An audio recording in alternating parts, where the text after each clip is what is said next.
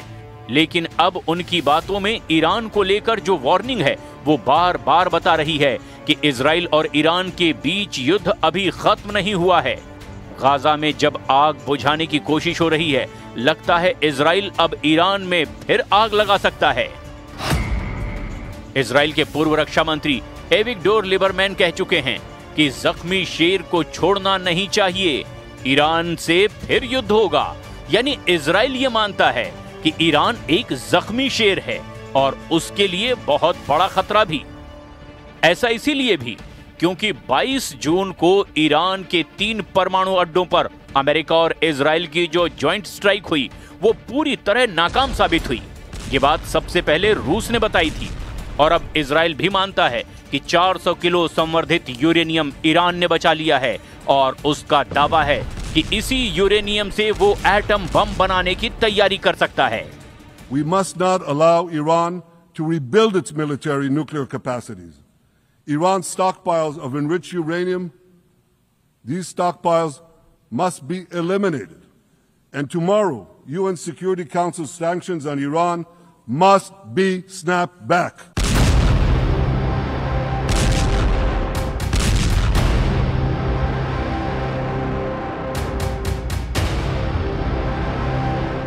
Netanyahu के डर ने इजराइल के पूर्व रक्षा मंत्री, वित्त मंत्री और विदेश मंत्री के साथ पूर्व उप प्रधानमंत्री एविगडोर लिबरमैन को बड़ी ताकत दे दी है।